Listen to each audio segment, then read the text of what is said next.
Shalom, saudara-saudara semua. Shalom, Shalom. shalom. Ya, puji Tuhan, puji syukur kepada Tuhan. Kita masih bisa belajar kembali, belajar sekolah Sabat. Ya, kita sudah sampai di pelajaran yang ketiga dengan judul Terang Bersinar dalam Kegelapan. Ya, Terang Bersinar dalam Kegelapan. Ini adalah sambungan dari pelajaran kita yang sebelumnya dan juga adalah sambungan dari seri buku Kemenangan Akhir ya yang menjadi salah satu buku panduan kita. Sekarang fokusnya ada di bab ketiga ya. Jadi kalau saudara-saudara baca di bagian Sabtu, Sabat petang ya, di bagian cetaknya nanti disuruh baca Kemenangan Akhir pasal yang ketiga. Kemenangan Akhir pasal yang ketiga. Nah, seperti biasa sebelum kita mulai kita akan berdoa terlebih dahulu. Mas Yansen boleh pimpin kita di dalam doa. Oke, mari kita berdoa. Bapa di surga, terima kasih atas kebaikan-Mu. Engkau mengizinkan kami untuk hidup dan belajar lagi. Bapa yang di surga, biarlah Engkau yang memberikan kepada kami hikmat dan pengertian. Bukankanlah hati dan pikiran kami agar kami dapat mengerti pelajaran ini dan semuanya menjadi pujian bagi nama-Mu.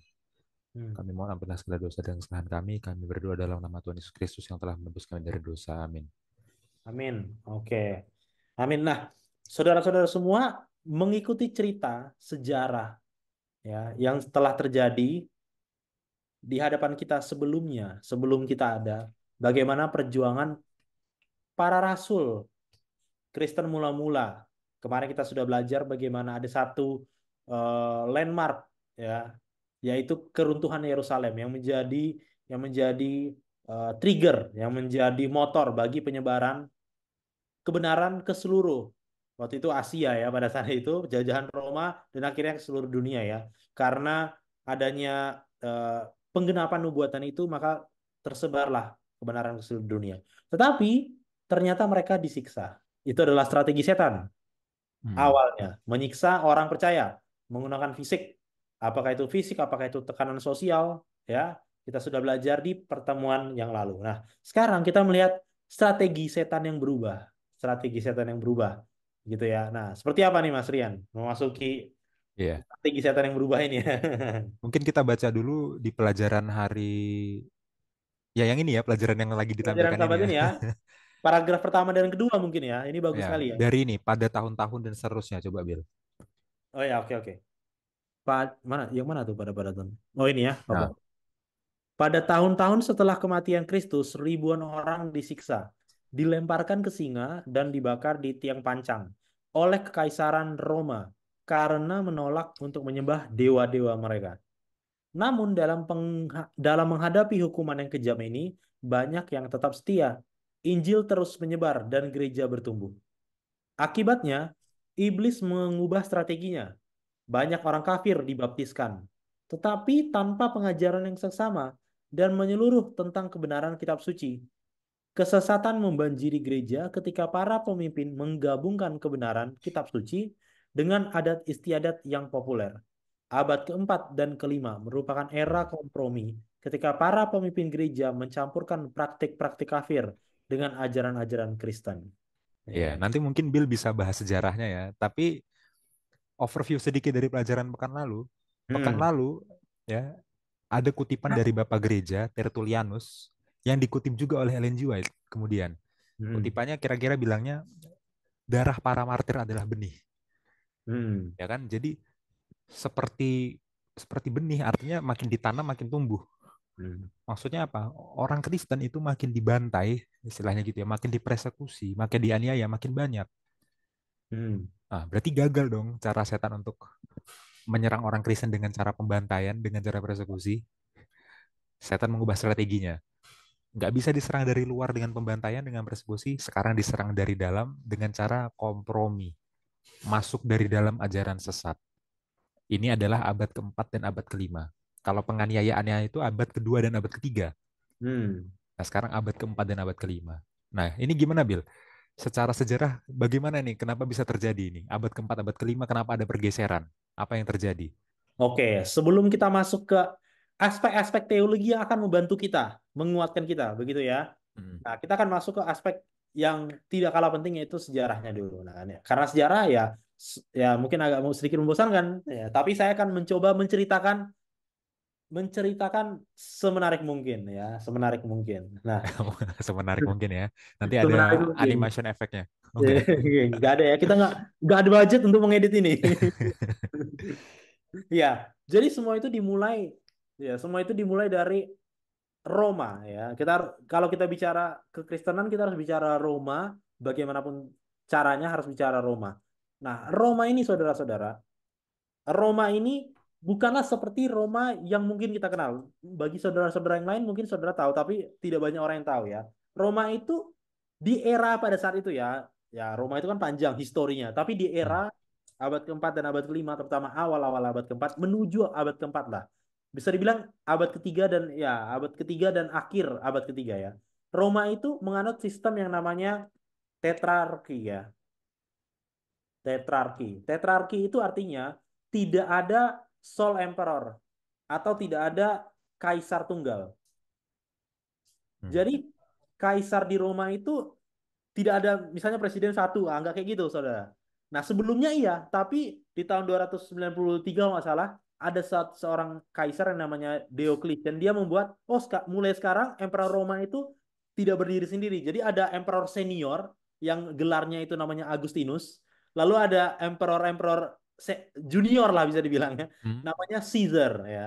Caesar. Caesar Nama, tuh emperor ya kalau secara bahasa ya. ya, nama itu gelar ya sebenarnya. Tapi Gelar. secara teknis pemerintahan waktu itu jadi hierarki ya. Ya, jadi hierarki begitu. Nah, jadi ada Agustin dan juga Caesar.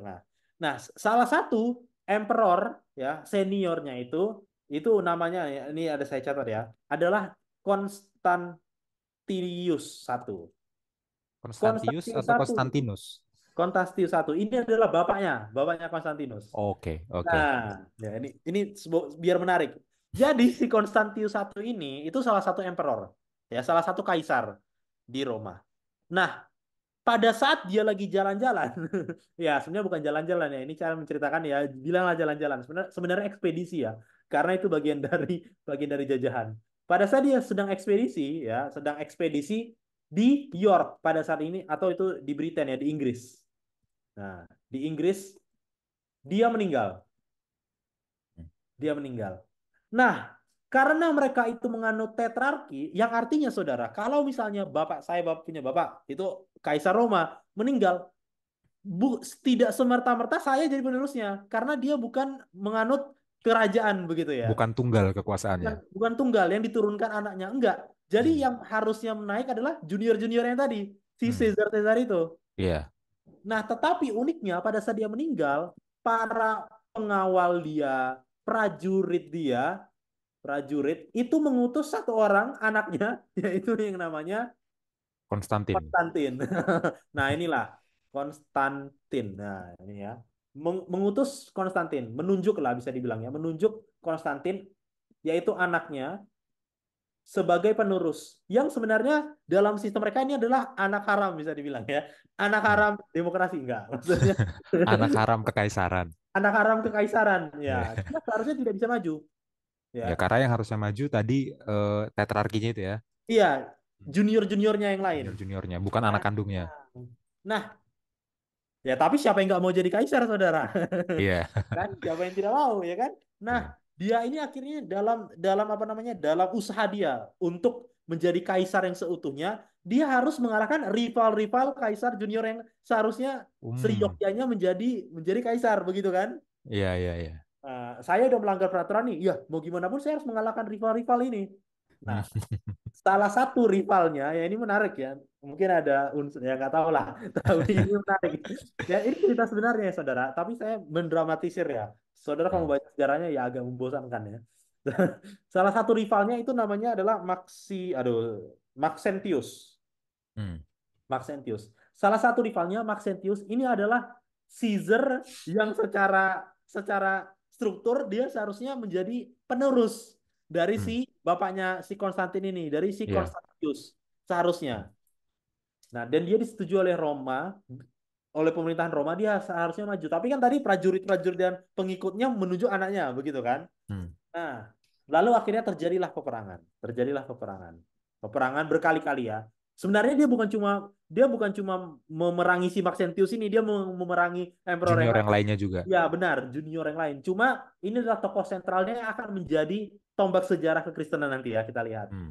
Dah, peperangan terjadi beberapa seri gitu ya, beberapa seri peperangan dan seri finalnya itu adalah yang disebut Battle of, aduh saya lupa nama, ini saya ada catat ya. Ya, mau gimana pun ya, gimana ya saudara. Kita nggak bisa ingat semuanya. Ya, Milvian Bridge. Ya, Ya, jembatan jembatan Milvian. jembatan. Jadi peperangan di jembatan Milvian di Italia, saudara, di Italia. Nah, inilah peperangan final dia melawan Maxentius itu di tanggal 28 Oktober, 28 Oktober 300 293. Bukan, bukan. 312, sorry. Ini ya Masehi lah ya. AD. Ya, udahlah 312 lah, itu kan udah tahun kita juga gitu kan. Hmm. 312. Nah, sehari sebelumnya, sehari sebelumnya si Konstantin ini mengaku, ya, ini pengakuan dia. Konstantin ini mengaku pada tanggal 27 Oktober 312, dan ini catatannya berbeda-beda versi ya saudara. Hmm. Berbeda-beda versi yang mencatat ini karena ada beberapa orang. Cuma pada umumnya ini adalah yang paling populer ya. Dia mengaku dia menerima penglihatan dari langit ya bahwa ada sebuah simbol salib, sebuah simbol salib ya, cahaya salib dan ada suara, nah, yang mengatakan ini dalam dalam bahasa Latin ya, tapi dalam bahasa Inggrisnya seperti ini. Ya, Ini terjemahan ya, bahasa Inggrisnya ya. ya saya nggak hafal bahasa Latinnya ya, tapi ini terkenal. Saudara ketik aja frasa ini nanti pasti keluar bahasa Latinnya ya. Hmm. Ya, by this symbol conquer. Nah, itu ya. Atau by this symbol you shall conquer ya, sama lah bisa dibilang Hmm. seperti itu ya. Nanti saudara cari aja di Google, nanti pasti keluar. Karena Bahasa ini Indonesianya apa, Bill? bahasa Indonesia melalui simbol ini taklukkanlah, nah gitu Hmm. ya. Melalui simbol, simbol apa? Simbol salib yang dia rasa dia lihat Hmm. sehari sebelum pada sore hari menjelang peperangan melawan si Maxentius ini, rival terbesar dia. Ya, Iya. dan dia panik, wah jangan-jangan ini adalah utusan Tuhan gitu kan. Nah, Iya. dia memakluminya adalah ini adalah utusan Tuhan, pesan Tuhan untuk menaklukkan si Maxentius ini. Ini adalah jalan Tuhan begitu ya. Hmm. Nah, jadi dia merasa ini adalah jalan Tuhan ya. Nah, dan bagi dia untuk menjadi kaisar. Nah, dan ya akhirnya dia menyuruh prajuritnya, "Oh, buat tanda salib di perisaimu. Ini dia. Dengan ini kita menang." Dan akhirnya Sesuai mimpinya. sesuai mimpinya, Hmm. penglihatan yang dia rasa dia lihat. Ya, ya sebenarnya dari matematika dia pasti menang sih ya, saudara. Dia jumlahnya banyak banget ya. Maxentius ini nggak seberapa ya. Walaupun Hmm. berpengaruh, cuma dari troops, dari kemampuan berperang jauh ya. Jauh ya, 40.000 banding berapa? Jauh. Konstantin ini luar biasa kuat ya. Dan akhirnya ya dia menang. Dia menang. Nah, Hmm. kemenangan dia melawan melawan Maxentius ini menjadi akhir dari tetrarki. Berarti Dan setelah ini jadi monarki lagi ya. di monarki dialah yang menjadi satu-satunya Hmm. emperor dan juga nah menjadi awal dari penerimaan kekristenan di seluruh wilayah Roma. Karena dia merasa, wah ini dia, saya sudah menemukan ini. Ya, dengan salib ini aku menang. Salib ini aku menang. Nah, maka Aku semuanya jadi akan masuk Kristen. Kristen. Semuanya akan masuk Kristen gitu kan. Iya. Ya, masuk Kristen tapi kita tetap bisa membunuh orang ya saudara. Ya, dia merasa itu adalah ininya ya, jimatnya bisa dibilang ya. Nah, jadi sejarahnya seperti itu, secara singkat dan dramatis ya. Mau lengkapnya ya baca sendiri ya saudara. Ada Iya. ada banyak dan ini terlalu banyak dicatat ya. Di mana-mana Iya. ada. Ya. Mungkin bagi para viewers yang bingung ya, kenapa dari York, Inggris, terus bisa jadi ke Milvian, Itali, ya. Selain sejarah yang tadi disampaikan oleh Bill, mungkin pengetahuan buat teman-teman semua, Kekaisaran Roma itu sangat luas ya. Hmm. Paling baratnya itu sampai ke Britania, Inggris, paling timurnya sampai ke Palestina, Timur Tengah. Iya, Jadi luar dari biasa. Britania sampai Palestina. Jadi makanya wilayah jajahannya luas, ekspedisinya ke York, nanti anaknya perangnya di Itali. tapi wilayah jajahannya sampai ke Yerusalem juga dan lain sebagainya ya. Iya, Makanya begitu wilayah Roma ini berubah, ya, ada perubahan shift dalam keagamaan. ideologi, dalam Ya. keagamaan. Shiftnya itu bukan cuma di Italia doang sebagai pusatnya, tapi Di seluruh di Eropa seluruh Eropa, dan di seluruh jajahan. Afrika Utara sampai Timur Tengah, Hmm. kayak gitu. Oh ya, by the way ini bukunya apa Bil yang bisa diakses sama viewers mungkin kalau mau baca-baca? Iya, Se- kalau untuk buku sejarahnya ada banyak ya. Menurutku terlalu banyak lah. Cuma kalau mau lihat transisi apa namanya, secara kepercayaan itu bisa lihat ini ya, Facts of ini nih, Facts of Faith. Hmm, Ini ada di Ellen G. White juga, Facts of Faith. Nah, dia ini seperti kemenangan akhir, tapi agak sedikit sejarah. Seperti ya, kemenangan akhir, tapi agak sedikit sejarah. Kalau ya. kemenangan akhir kan nanti nanti kan ada tuh tokoh-tokohnya kan, tokoh-tokohnya disebutin kan. Gitu. Hmm, Nah, cuma ini agak sedikit sejarah dan dia di dalam sini dia juga banyak mengutip kutipan sejarah satu, gitu ya. dari buku sejarah Dari, ya. dari buku sejarah ini. Nah, misalnya ya ini saya buka di Ellen G. White Writing saya saudara. Jadi ini free, nggak perlu cari bajakan, langsung Hmm, aja dicari. Ya. Ini kontennya ada berapa ya? Misalnya ini. Nah, nih. Dia ada bahas dari Wahyu dulu baru dia masuk ke sejarah ya, perubahan Sabat dan sebagainya macamnya. Nah, hmm. kalau saudara mau lihat ini di bagian ini ya, influences toward apostasy. Ada bagian khusus tentang Konstantin. Konstantin. Ada bagian khusus tentang Konstantin ya. Nah, ini dia ada bahas lah ya. Bla bla bla bla Hmm, sampai akhirnya dekret ya. Yang paling terkenal semua orang akan tahu ya, dekret perubahan hari Sabat ke hari Minggu di tahun 321 ya. Ini dia juga ada masuk ke hmm. ini juga ada tulisannya. Dia kutip ini ya, kutip sumber sejarah Sumbernya langsung ya. primernya ya. Jadi makanya saya suka pakai ini karena dia langsung ini ya. Nah, ini kan langsung dikutip gitu ya. Cuma ini kompilasi ya, lebih ringan lah, tidak terlalu berat untuk cari-cari lagi gitu ya. Iya. Oke, oke. Jadi para viewers dipersilakan ya untuk membaca ini ya. Mungkin linknya nanti Ya, di copy aja ke dokumen ini, Bill. iya. Ini Atau facts of. ke deskripsi nanti di kotak deskripsi bisa juga Mm-mm. di YouTube ya. Ini saya copy sebentar di sini. Nah, oke. Oke. Jadi berarti sejak Konstantin bertobat, kemudian kekristenan jadi agama resmi di seluruh kekaisaran Roma ya. Sejak saat itulah yang mulai terjadi kompromi-kompromi ya antara Iya, paganisme dan kekristenan gitu-gitu ya. iya, iya. Dan saya mau mengutip satu ya dari kemenangan akhir lah. Kurang lengkap rasanya kalau saya nggak kutip kemenangan akhir ya untuk Ya. menggambarkan ini. Ya, Nah, karena kemenangan akhir ini kan refleksi teologi dan rohani teologi terhadap sejarahnya. sejarah, benar, Hmm. benar. Nah, saya baca ini ya. Sedikit demi sedikit, mula-mula secara sembunyi-sembunyi dan diam-diam. Hmm. Kemudian semakin terbuka setelah semakin bertambah kuat dan semakin menguasai pikiran manusia. Rahasia kejahatan itu menampakkan pekerjaan penipuan dan penghujatannya. Hampir tidak bisa disadari kebiasaan-kebiasaan kekafiran mendapatkan jalan memasuki gereja Kristen. Roh berkompromi dan penyesuaian diri untuk seketika lamanya telah ditahan oleh penganiayaan kejam yang dialami jemaat di bawah kekafiran. Tetapi sementara penganiayaan berhenti dan kekristenan memasuki pengadilan dan istana raja-raja, jemaat itu telah meninggalkan kerendahan dan kesederhanaan Kristus dan rasul-rasulnya dan menggantikannya dengan kesombongan dan keangkuhan imam-imam, kafir dan penguasa, dan tuntutan Allah diganti dengan teori-teori dan tradisi manusia. Terhadap pertobatan Konstantin, Ellen G. White bilang seperti ini.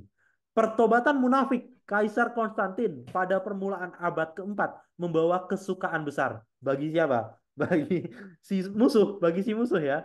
Setan. Bagi setan. Iya. Pertobatan munafik Kaisar Konstantin dan keduniawian yang diselubungi suatu bentuk kebenaran telah memasuki gereja. Sekarang pekerjaan yang korup berkembang dengan pesat. Kekafiran yang tampaknya akan kalah akhirnya menjadi pemenang. Hmm. Roh kekafiran menguasai jemaat. Ajarannya, upacara-upacaranya, dan tahayul telah digabungkan ke dalam perbaktian orang-orang yang mengaku pengikut Kristus. Kompromi antara kekafiran dan kekristenan mengakibatkan berkembangnya manusia durhaka. Manusia durhaka ini dikutip dari 2 Tesalonika. Nanti mungkin kita akan buka ya. Yang diramalkan di dalam nubuatan sebagai yang melawan dan yang meninggikan dirinya melebihi Allah. Sistem raksasa agama palsu itu adalah buah karya kuasa setan. Sebagai monumen usahanya untuk mendudukan dirinya sendiri di atas tahta untuk memerintah dunia ini menuruti kehendaknya. Jadi terhadap pertobatan tadi, Ellen G. White bilang itu adalah pertobatan yang munafik. Hmm. Pertobatan yang Jadi munafik. fakta sejarahnya udah ada, refleksi teologi dari lanjut bilang itu nggak tulus, Nggak tulus. Dan itu dan munafik. memang sejarah membuktikan ya dia nggak tulus ya, dia membawa Jupiter dia yang dia percayai ke dalam dalam doktrin gereja ya. Hmm.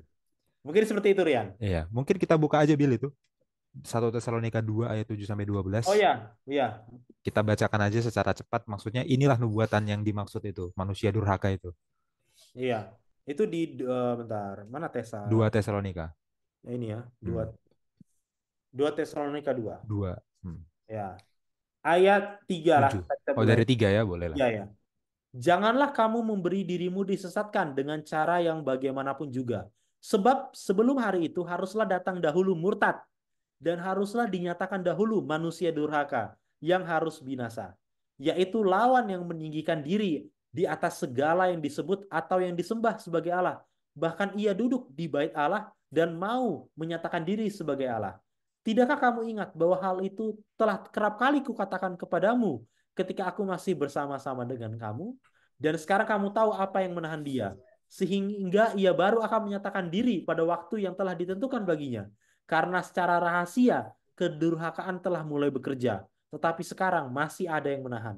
Kalau yang menahannya itu telah disingkirkan, pada waktu itulah si pendurhaka baru menyatakan dirinya, tetapi Tuhan Yesus akan membunuhnya dengan nafas mulutnya dan akan memusnahkannya kalau ia datang kembali. Ya. Sampai 12, Bill. Sampai 12 ya? Oke, boleh. Hmm. Kedatangan si pendurhaka itu adalah pekerjaan iblis dan akan disertai rupa-rupa perbuatan ajaib, tanda-tanda dan mujizat-mujizat palsu, dan dengan rupa-rupa tipu daya jahat terhadap orang-orang yang harus binasa karena mereka tidak menerima dan mengasihi kebenaran yang dapat menyelamatkan mereka. Dan itulah sebabnya Allah mendatangkan kesesatan atas mereka, yang menyebabkan mereka percaya akan dusta, supaya dihukum semua orang yang tidak percaya akan kebenaran dan yang suka kejahatan. Iya. Jadi dengan terang tulisan Ellen G. White tadi kita bisa paham ya tentang apa istilahnya? Si pendurhaka atau apa istilahnya? Ya, si pendurhaka yang disebut sih. Si pendurhaka ya atau manusia durhaka bisa juga ya. Yang Supaya nanti dihukum semua Betul. orang yang tidak percaya. ya audio Bible ya. Yang nanti leading up-nya ke apa? Ke kompromi-kompromi itu tadi, kesesatan-kesesatan tadi ya. Hmm. Itu. Hmm. Nah, eh aku mau buka satu tulisan Ellen G. White lagi, Bill. Masih di buku yang sama, tentu saja ya, kemenangan akhir. Karena itu apa bahan pelajaran utama kita. Oke, Itu yang dikutip di pelajaran hari Minggu, Bill. hari Minggu. Ya, Siap. di paragraf terakhir. Paragraf terakhir. Oh, oke. Mau dari Ya. sini? Ya. Oke, bisa dibacakan. Ya, setan tahu betul bahwa kitab suci akan menyanggupkan manusia untuk mengetahui penipuannya dan Hmm. melawan kuasanya. Itu adalah oleh firman yang bahkan juru selamat dunia ini telah mampu melawan serangan setan itu. Ini maksudnya waktu Yesus dicobai di padang gurun ya. Ya. Dengan mengutip Alkitab ada tertulis itu Yesus bisa loh melawan godaan setan. Gitu Hmm. ya. Nah, lanjut ya. Pada setiap serangan Kristus menggunakan perisai kebenaran abadi dengan berkata, ada tertulis. Hmm. Kepada setiap usul musuh, ia menghadapkan akal budi dan kuasa firman itu. Agar setan dapat mempertahankan kekuasaannya atas manusia dan mendirikan kekuasaan kepausan yang direbut itu, ia harus menahan mereka dalam mengabaikan dan ketidaktahuan akan kitab suci. Hmm. Kitab suci akan meninggikan Allah dan menempatkan manusia fana itu pada posisinya yang sebenarnya. Oleh Hmm. karena itu, kebenarannya yang kudus harus dirahasiakan dan dipadamkan. Hmm. Logika seperti itu telah dianut oleh gereja Roma selama ratusan tahun pengedaran kitab suci telah dilarang. Orang-orang dilarang membacanya dan memilikinya di rumahnya mereka. Dan para imam dan pejabat tinggi gereja Roma yang tidak jujur menafsirkan pengajaran kitab suci untuk mendukung kepura-puraan mereka. Dengan demikian, Paus menjadi seseorang yang secara universal diakui sebagai wakil Allah di dunia ini, yang diberi kuasa atas gereja dan negara. Ellen Hmm. G. White, Kemenangan Akhir halaman 44 ya. Nah, oke, kita tadi udah belajar Konstantin bertobat tapi nggak tulus, Hmm. apa munafik gitu ya. Dan sejak saat itu akhirnya apa kekristenan jadi agama resmi di Kekaisaran Roma Hmm. dan terjadi kompromi. Hmm. Tapi sebenarnya kompromi itu nggak akan terjadi kalau dari awal mereka tidak meninggalkan Alkitab Hmm. ya. Jadi yang mau disampaikan Ellen G. itu gini, Kenapa kompromi itu bisa dengan mudahnya terjadi? Karena mulai abad keempat dan abad kelima sampai nanti leading up pada berdirinya kepausan dan sampai selanjutnya pada abad pertengahan, Mm-mm. itu apa istilahnya, otoritas Alkitab mulai dikesampingkan gitu ya. Hmm. Dengan mengesampingkan otoritas Alkitab, akhirnya kompromi itu lebih mudah terjadi ya. Karena Yesus aja untuk melawan godaan setan dia pakai Alkitab. Ini godaannya face to face loh ya. Iya. Sekarang setan kerjanya bukan face to face, kerjanya melalui agen-agennya ini. Nah, bayangkan kalau umat-umat Tuhan tuh sudah mulai meninggalkan otoritas Alkitab, ya mudah sekali kompromi ini masuk, Iya, ya iya, iya. paganisme ini masuk ya. Ya. Nah, saya kutip kutipan dari seorang scholars, pakar dari Gereja Katolik Roma yang tadi aku udah kirim lewat WA. Coba tolong ditampilkan. Hmm. Ini ya. Ya, ya. Jadi kalau kita belajar teologi Gereja Katolik Roma, mereka itu punya otoritas rangkap tiga. Ya, kalau kita itu punya otoritas satu, Alkitab. Istilah formalnya sola scriptura. Hanya Alkitab saja otoritas mutlak yang mengikat dan tidak dapat salah. Tapi Gereja Katolik Roma itu punya otoritas rangkap tiga. Ya, apa itu? Bukan hanya Alkitab. Yang pertama adalah Alkitab. Hmm. Ya, kemudian apa yang disebut dengan tradisi lisan. Oke. Kemudian yang ketiga itulah yang disebut dengan magisterium. Magisterium ini apa? Magisterium ini adalah eh, otoritas kepausan dan keseluruhan keuskupan, otoritas gereja, ya, tradisi lisan dan magisterium, otoritas gereja ya. Nah, dalam pandangan yang benar, pandangan Protestan lah begitu ya kita bilang ya, apakah gereja nggak punya otoritas? Punya, jangan salah. Dalam pandangan Protestan, gereja juga punya otoritas. Tapi otoritas gereja itu tunduk pada otoritas Alkitab. Hmm. Artinya gereja punya otoritas sejauh dia sesuai dan sejalan dengan Alkitab. Hmm. Setuju. Ya, tapi bagi pandangan gereja Katolik, otoritas rangkap tiga, Alkitab itu ada yang setara sama dia. Jadi tradisi lisan dan otoritas gereja itu setara dengan Alkitab. Ya, padahal kalau yang benarnya harusnya mereka juga punya otoritas, tapi Hmm. tunduk di bawah otoritas Alkitab. Nah, inilah yang ajaran yang kira-kira dimulai dari abad keempat, abad kelima itu, Hmm. dan diteruskan di abad pertengahan. Ya, Hmm. ajaran yang sampai sekarang masih dipegang oleh gereja Katolik. Ya, sekarang, kalau prinsip ini masih terus dipegang, bukan hanya pada abad keempat, bukan hanya pada abad kelima, bukan hanya pada abad pertengahan, tapi kalau ini masih dipegang sampai sekarang, bagaimanapun ajaran sesat akan tetap masuk, kesesatan akan tetap masuk. Hmm. Karena cure-nya kesesatan itu cuman Alkitab, ya. Selagi Alkitab itu masih punya tandingan yang setara dengan dia sebagai otoritas, tradisi lisan masih setara dengan Alkitab, magisterium masih setara dengan Alkitab, dijamin, dijamin akan muncul kesesatan. Kenapa? Kalau magisterium setara sama Alkitab, ya otoritas gereja setara sama Alkitab, kalau gereja salah yang ngoreksi siapa? Nggak ada. Ya, nggak ada kan orang otoritas gereja disetarakan sama Alkitab. Nah, kalau kita kan seandainya gereja berbuat kesalahan lah gitu. Weh, Hmm. gereja udah salah nih, udah menyimpang dari Alkitab. Gereja itu bisa dikoreksi. Nah, kalau gerejanya setara sama Alkitab, gimana jadinya? Nah, itu kalau dalam istilahnya apa ya? Holy Roman Empire gitu ya. Apa kekaisaran Kristen Roma itu punya otoritas yang setara dengan Alkitab yang kemudian dilanjutkan ke Pausan punya setara otoritas yang setara dengan Alkitab yang ngoreksi mereka siapa kalau mereka berbuat salah. Ini Hmm. sangat bahaya ya, dan tentu saja secara teologis prinsipnya nggak sesuai dengan apa yang dikatakan oleh Alkitab itu sendiri. Makanya sekarang kita buka 2 Timotius 3 ayat 16 Bil. Iya. 2 Timotius 3 ayat 16 ayat 16.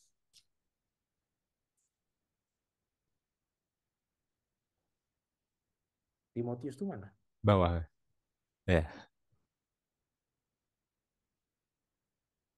Segala Ya. tulisan yang diilhamkan Allah memang bermanfaat untuk mengajar, untuk menyatakan kesalahan, untuk memperbaiki kelakuan, dan untuk mendidik orang dalam kebenaran. Oke. Sekarang untuk makin jelas ya, kita eksegesis ya, meskipun ini bukan sekolah sahabat yang eksegesis, tapi ada bagusnya kita tetap eksegesis beberapa ayat kunci ya. Kita Hmm. buka bahasa Yunaninya, Bil. Segala Udah lah, tulisan yang di kan mulu. Audio Bible lagi ya.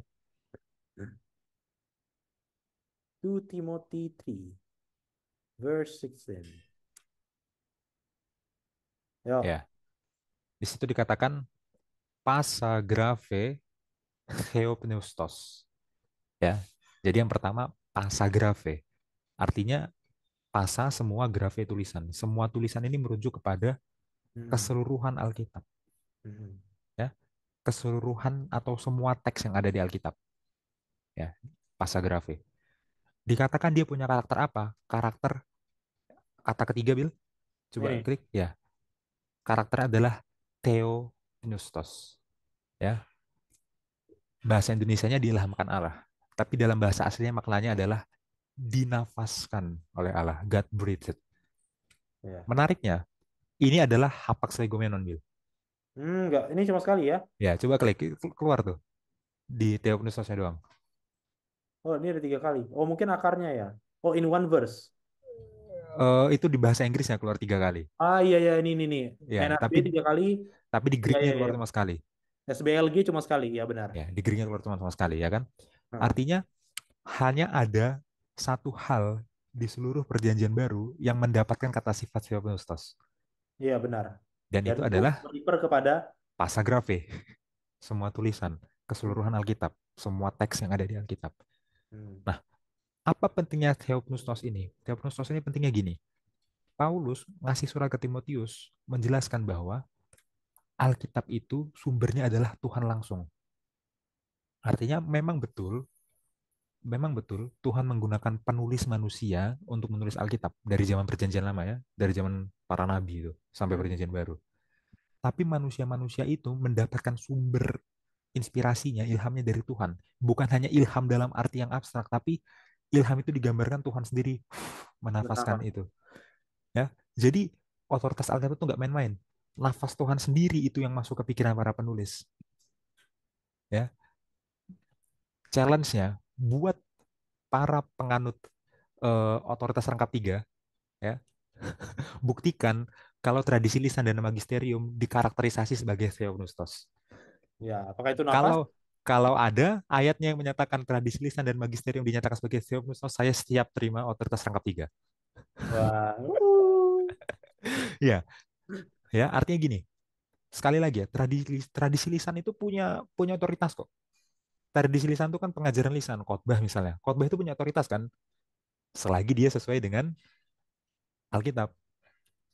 Otoritas gereja itu ada otoritasnya, ada. Kalau kita nggak mengakui otoritas gereja, kita itu bidat. Ada otoritasnya, tapi dia hanya berotoritas sejauh sesuai dengan Alkitab. Kenapa? Karena hanya Alkitab yang disebut sebagai theopneustos, Hmm. Hmm. dinapaskan oleh Tuhan. Begitu keluar dari ini, tradisi lisan dan magisterium itu akan oleng. Oleng, iya. Akan oleng Kan lari yang dari jadi jalur. apa? Yang jadi kompromi dari abad keempat, abad kelima, ke abad pertengahan, terus sampai zaman modern. Hmm. Ya, karena fungsinya itu dijelaskan di ayat ini juga. Ya, fungsinya apa? Menyatakan kesalahan. Parafrasenya, melawan ajaran sesat. Iya. Tahu yang Ya benar toh? yang salah, iya, melawan Ya, ajaran sesat. menyatakan kesalahan kan artinya melawan ajaran sesat kan. Tanpa yang theopneustos, tanpa sesuatu yang dinafaskan oleh Allah sendiri, otoritas tradisi lisan dan magisterium itu akan oleng. Ya, karena dia otoritasnya itu nggak langsung dinafaskan oleh Allah. Dia akan masuk somehow kepada kesalahan, kepada ajaran sesat. Ya, Hmm. baru yang kedua apa? Memampukan orang-orang Kristen untuk berbuat baik. Itu aplikasinya. Tapi fungsi pertamanya kan bukan aplikasinya. Fungsi pertamanya apa? Melawan ajaran sesat dulu, ya, baru memampukan orang Kristen untuk berbuat baik. Aplikasinya dari ayat-ayat Alkitab. Ya, jadi Iya.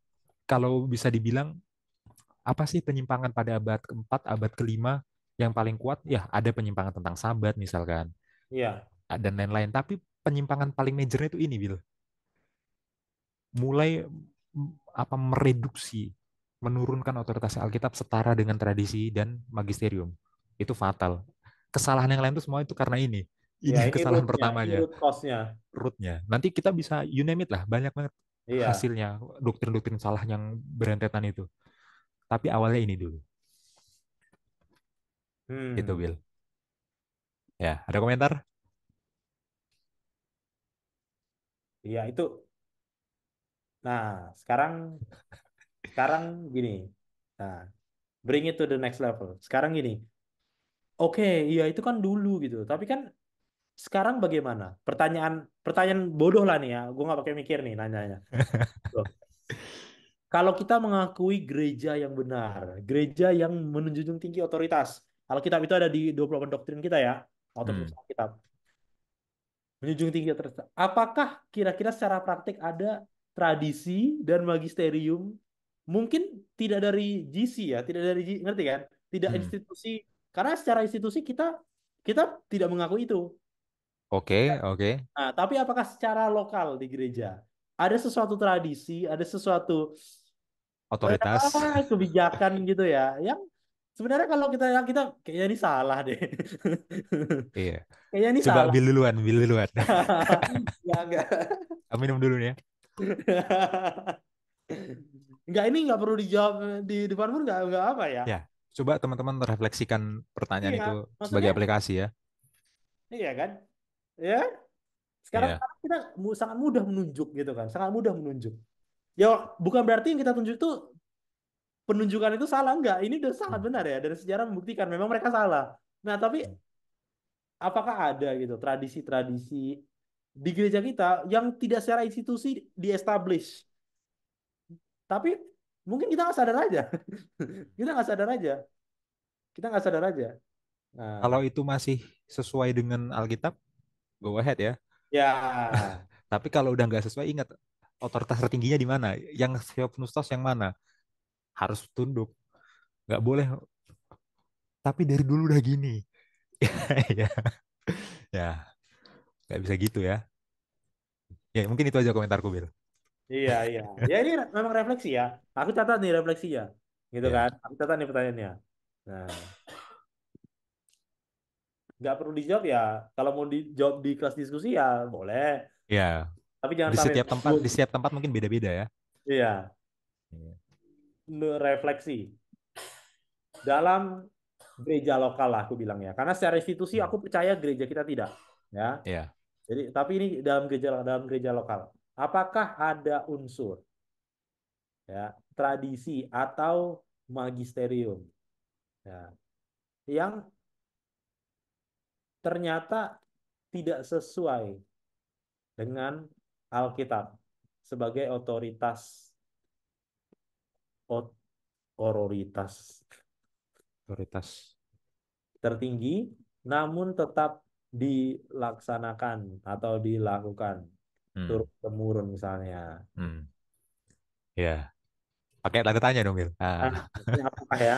Ya, bisa refleksikan ya. direfleksikan, bisa direfleksikan, kasih kuning biar biar seru. Nah, gitu.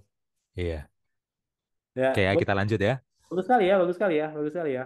Nah, dari salah satu hasil dari kesesatan-kesesatan yang ada, muncul kemudian eh, perubahan hari Sabat ke hari Minggu, Bil. Iya, Nah, iya. mungkin ada komentar secara sejarah, tapi itu hasil ya. Kesesatan pertamanya meninggalkan otoritas Alkitab dulu ya. Hmm, Jadi yang pertama bukan langsung hari Sabat ke hari Minggu, enggak. Otoritas Alkitab dulu ditinggalkan, baru muncul kompromi yang lain-lain gitu. hmm, Gimana hmm. Bil, secara sejarah nih, hari Sabat ke Nah, hari Minggu? kalau sejarah-sejarah, aku akan kutip yang tadi itu ya, yang Hmm. aku pakai Facts of Faith ini. Ya, jadi secara karena pada saat itu transisinya masih di bawah Konstantin, ya. Konstantin masih belum mati dia, masih belum meninggal. Ya, jadi dia buat dekret ya, dekret Undang-Undang Hari Minggu itu tahun 321. Ya, ini ada Hmm. yang apa namanya? Sumbernya. Nah, secara bebas, dekretnya itu sebenarnya bunyinya seperti ini ya. Pada hari pemujaan matahari, ya, biarlah semua orang itu yang ada di kota-kota, magistrate itu maksudnya adalah pencatatan sipil ya, jadi pekerjaan Hmm. sipil, pekerjaan publik yang ada di kota-kota itu berhenti ya, dan bahkan workshop juga berhenti, tukang-tukang berhenti gitu ya, toko-toko tutup ya, tetapi orang yang ada di desa tetap bekerja untuk agrikultur ya, karena itu untuk makanan ya, Pertanian. pertanian begitu ya. Nah, jadi pada awalnya transisi hari Sabat itu memang diatasnamakan pemujaan kepada hari Minggu, ya transisi hari Sabat, penyucian hari Sabat kepada hari Minggu itu diatasnamakan terhadap pemujaan matahari ya. Dan ini adalah salah satu Hmm. bukti nyata yang tidak bisa dibantah bagaimanapun, sejarah nggak bisa diubah ya, karena ini ya semua berbagai pihak mengakui ini ya bahwa itu diubah Hmm. ya, bahwa itu diubah dan diubahnya bukan karena diubah awalnya bukan karena Yesus bangkit hari Minggu, bukan karena itu. Diubah awalnya adalah karena pemujian matahari. Artinya apa? Walaupun si Konstantin ini sudah bertobat, terbukti bahwa pertobatannya dia itu munafik. Iya. Sebagaimana yang Ellen White tadi terangkan. Hmm. Karena dalam pertobatannya masih ada unsur-unsur paganisme. Hmm. Masih ada unsur-unsur paganisme. Nah, dan bukti-buktinya tuh ada semua di sini ya. Bukti-buktinya ada semua di sini. Apa namanya? Bukti-bukti perubahan itu, bukti-bukti perubahan itu, gitu ya, bukti-bukti perubahan. Dan awalnya itu adalah saudara policy pemerintah. Awalnya adalah policy pemerintah ya, policy pemerintah untuk mengubah itu. Mungkin itu Rian, sedikit saja tentang ini ya, tentang Iya. bahan ini. Iya. Kok dihapus, Bil? Nah, aku mau ganti Oh ya. nah, Ya, ini sejarah yang sebenarnya cukup detail ya dan prosesnya itu panjang panjang benar. ya. Nah, selain sumber yang Bill kutip ini, ada dua sumber lain tadi yang udah aku kirim ke Bill ya. Ya, oke oke. Nah, itu adalah ya tulisan sejarah secara akademik ya dari Nah, para ya. pakar yang benar-benar menjelaskan secara detail bagaimana perubahan sahabat ke hari Minggu itu pada abad keempat, abad kelima dan seterusnya. Bahkan sebenarnya tipis-tipis itu dari abad kedua, abad ketiga udah ada itu. Nggak ada. Tipis-tipis tapi secara ekstrimnya baru abad keempat, abad kelima dan seterusnya. Setelah kepausan berdiri, setelah abad kelima itu Hmm. makin masif lagi ya. Dua buku itu adalah yang pertama tulisan dari Samuel Bakioki, judulnya adalah From Sabbath to Sunday. Ini spesial banget ya, karena Samuel Bakioki ini adalah S3 dari Vatikan ya, Iya. S3 dari Vatikan ya. Kemudian yang kedua adalah tulisan dari Kenneth Estren yang judulnya The Sabbath and Sunday from the Second through the Fifth Century. Apa hari Sabat dan Minggu dari abad kedua sampai abad kelima ya, sampai abad kelima. Itu adalah tulisan yang ada dalam buku yang judulnya The Sabbath in Scripture and History, Hari Sabat dalam Alkitab dan Sejarah, yang editornya juga Kenneth Estren sendiri. Iya. Ya, jadi dia nulis entry di buku yang editornya dia sendiri juga. Iya. Nah, baca dua buku ini dan sumber yang Bill kasih tadi, ya itu secara historis Cukup. sudah sangat lengkap, Lebih dari cukup. Lebih lebih dari dari cukup cukup. lah. Kalau Kalau secara baca prinsip, di mana dapatnya? Di Alkitab. ya kita. Makanya otoritas tertinggi di Alkitab itu. Karena Iya. prinsipnya ada di sana. Ya, jadi kalau mau cari prinsip ajarannya jangan cari di buku lain, cari di Alkitab. Nah, sejarahnya baru lihat di buku lain. Nah, semua yang terjadi di sejarah ini ya bisa sampai diterima karena mereka udah meninggalkan Alkitab, Otoritas. otoritas Alkitab. Dan itu adalah strateginya. Dilarang baca. Iya, Sorry ya. iya, Strateginya adalah dilarang baca, saudara-saudara. Bukan cuma dilarang, dibatasi ya. Dan nanti nggak tahu ya, sahabat depannya kita akan mulai bahas ya. Mungkin Waldensia, Jonas, ya, dan sebagainya Hmm, macamnya. Sampai di reformasi ya. Bagaimana iya. itu dibatasi ya. Ya, Dibatasi. kayaknya sahabat depan itu para tokoh reformator pra Martin Luther gitu ya. Oh, sebelum ya, sebelum Sebelum Martin Luther ya itu mungkin ya apa Waldensia, Wycliffe, John Huss, Live ya mungkin Jonas. itu ya. Aku juga Iya. belum baca sih sahabat depan. Iya. Nah, untuk itu ya saudara, aku sangat encourage Lineage di YouTube. Lineage Journey ya. Iya, itu bagus sekali. Ya, coba Bill dibuka aja nggak usah di play tapi ya. Nanti Iya. nanti linknya kita taruh di deskripsi ya. Kayaknya Nah, ada yang versi ada subtitle Indonesianya ya dari Amazing Facts ya. oh ada ya Amazing Fact ya. Eh, Udah dikasih subtitle Indonesia. Bentar. Ya ini kan yang aslinya nih.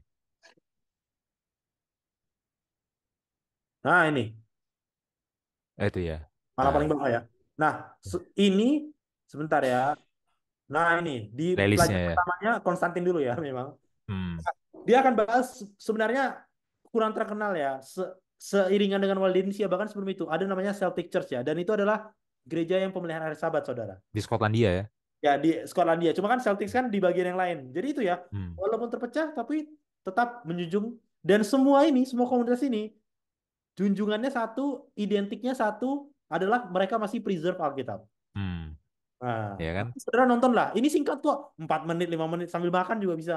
Gitu ya. Nggak Iya. panjang. Iya. Ya, Oke, itu. oke. Nanti linknya kita kasih ya di kotak deskripsi ya. Nah, nanti kita kasih. Ya, jadi seperti itu ya, Rian ya, terhadap terhadap perubahan ini. Selanjutnya apa nih?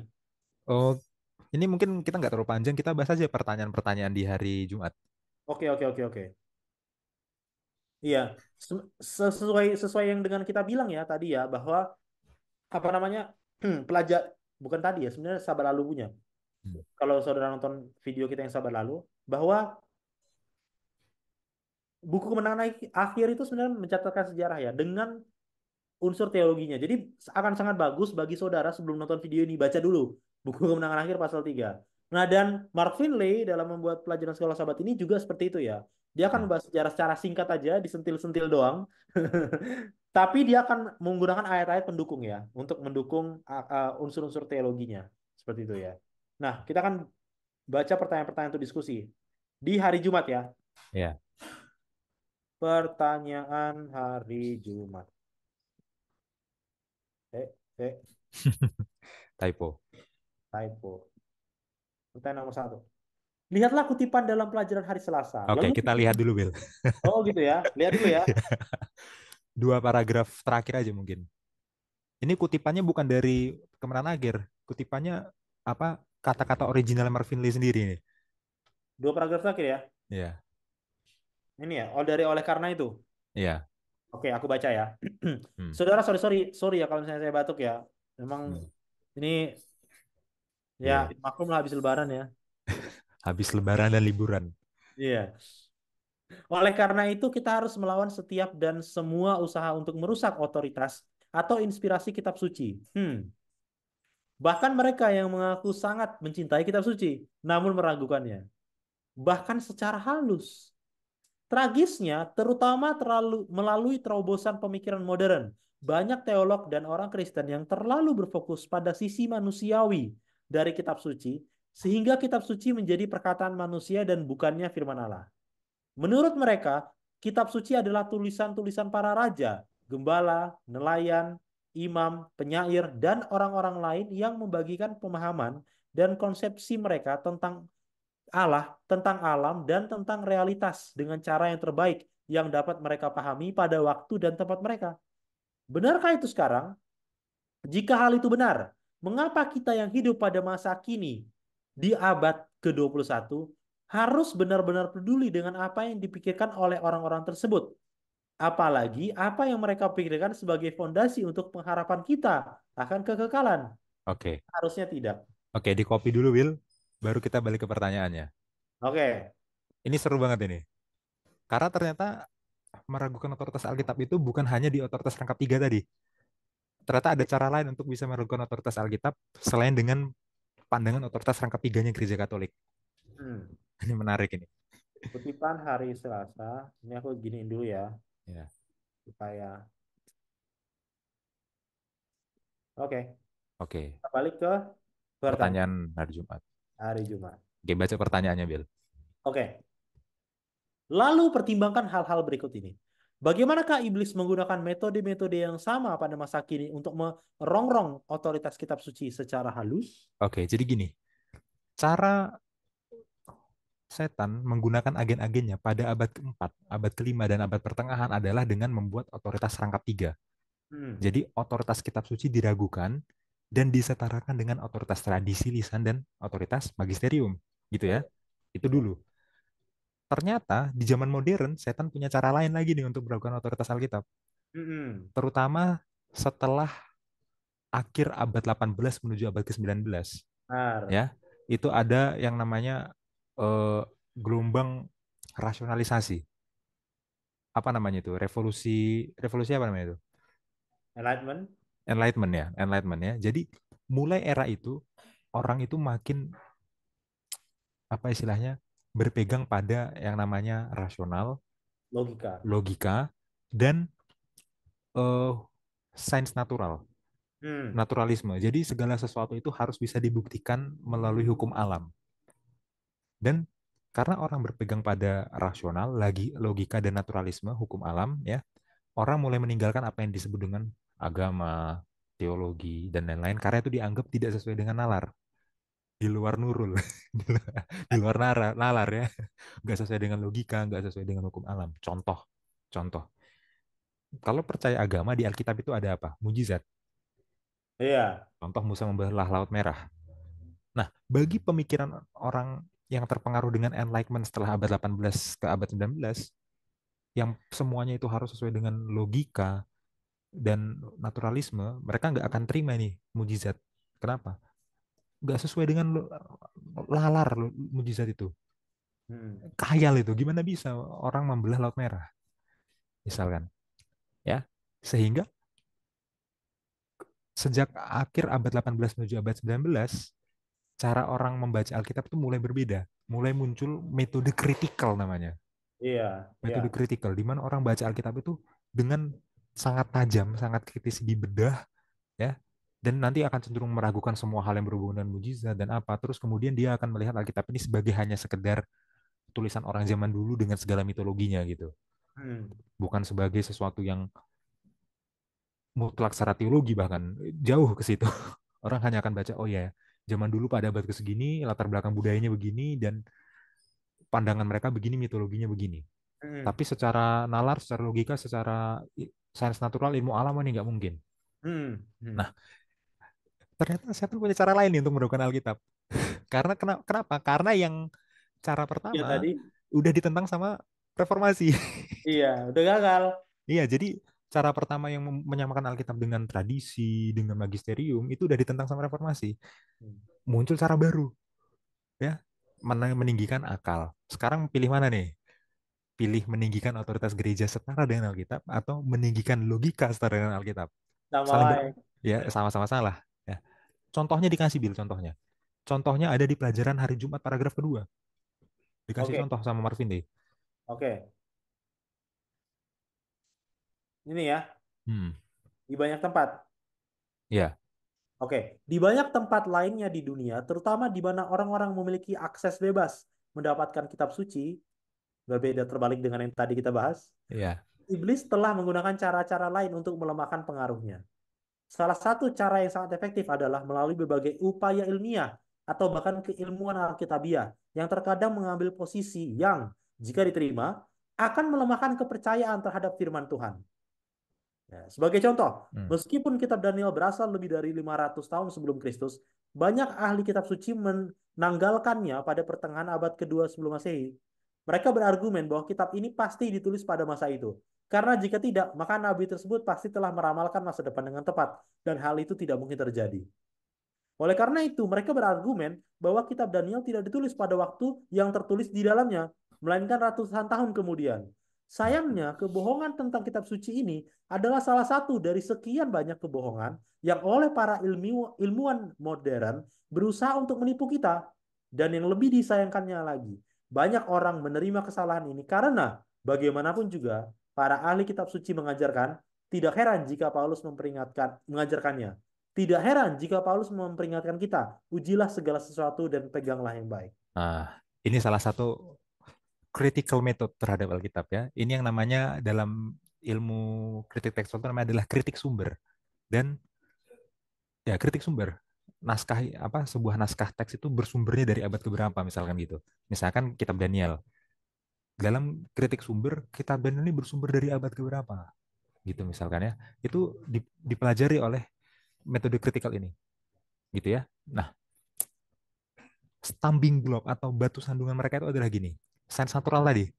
Sains Iya, natural. Menurut sains natural, bisa nggak seseorang memprediksi event yang terjadi ratusan tahun atau ribuan tahun kemudian?